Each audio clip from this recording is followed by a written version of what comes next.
lamang upang kayo aliwin at bigyan ng saya. Ang nais din namin kumita ng limpak-limpak ng kwarta sa pagsagot nitong tanong na siya ngayon ating paksa. Ang tanong ay, lalaki, sino ang pipiliin? Ang babae o ang bakla?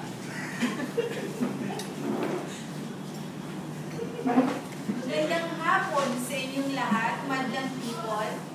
Ako'y nandito sa inyong harapan para ipagtanggol ang pagiging tunay na babae. Isang malaking karangalan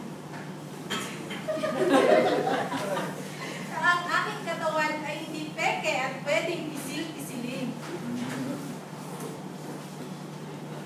Magandang hapon po sa inyong lahat. Para po sa inyong kaalaman, kami po mga bakla ng pag-asa ng bayan. May mga bading nagtatrabaho sa parlor, papaganda ng lalaki at babae.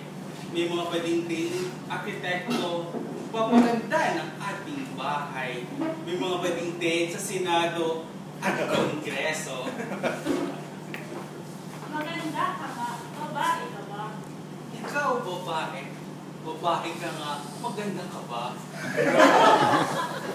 Paalala ko din naman na ang tao ay likha ng may kapal. Lalaki at babae lang ang likha. Wala yaong alanganin tulad ng bakla. Marami nagtatanong kung bakit lahat nakalanda ang mga bakla. Bakit ba dumarami sila? Hindi naman sila nangakalak. Simulan na aklat, walang nasasaad na bawal ng bakla. Kami ang huling ginawa kasi songit ang mga nauna.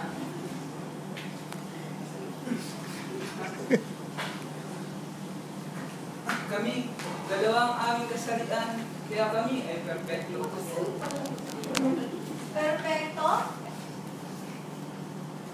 Paano kayo naging perfecto? Kung kayo ay perfecto, bakit binubot ni tatay? Nilulungit sa inodoro, gulpi sa rago, gustong sumali sa bisbee, nakabuntot si tatay. Tama ang aking kapatid, bakla. Perfecto kaming ituring, lalaki ang aming katawan, kaming malakas kaya magawa naming lahat, babae ang aming puso kaya kaming mapagmahal. Huwag niyo kaming laitin, wala kaming hangarin, kundi pagandahin ang paligid natin. Kung kami man ang pipiliin, ibig sabihin, masaya sa aming piling. Gumising ka, galing. Napakahaba naman ang iyong upo. Marahil, kung ipalit ka sa aming tunay na babae, malamang malaki ang pinagod sa mga lalaki. Kung ikaw ay mas maganda sa amin, sigurado ako, nagpaganda ka kay Doktora Belo. Ay nako, bakit kayo mga babae mahilig magmalinis? Kung kami may nagbabayad sa lalaki at doktor, muli kami nakatulong. Kaya ang pag-unlad ng Pilipinas sa mga bakla nakasalalay. At ngayon, tanungin natin ang ating nakandiwang lalaki kung sino ang kanyang pipili. Napakahigpit ng labanang ito. Kailangan ko ng oras para makapili. Tayo na at mag-commercial muna.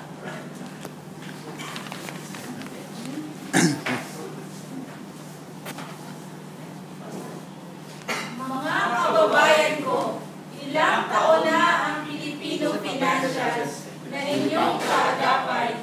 Anumang pagsubok, mamamakoditaman o anumang krisis, kami ay nandito, matatag at nakatayo pa rin para umalalay.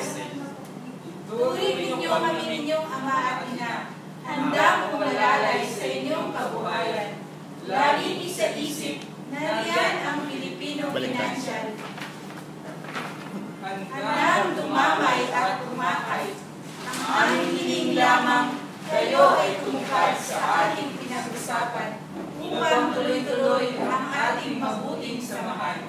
Kami ay mabuting kaibigan, ngunit huwag sanang abusuhin, pagkat kami ay nangangagat din.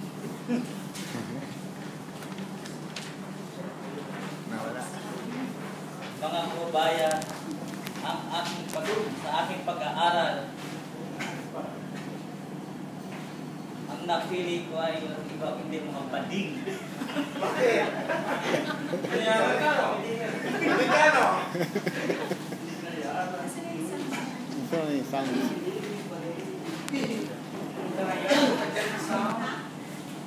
Nawala yung sounds.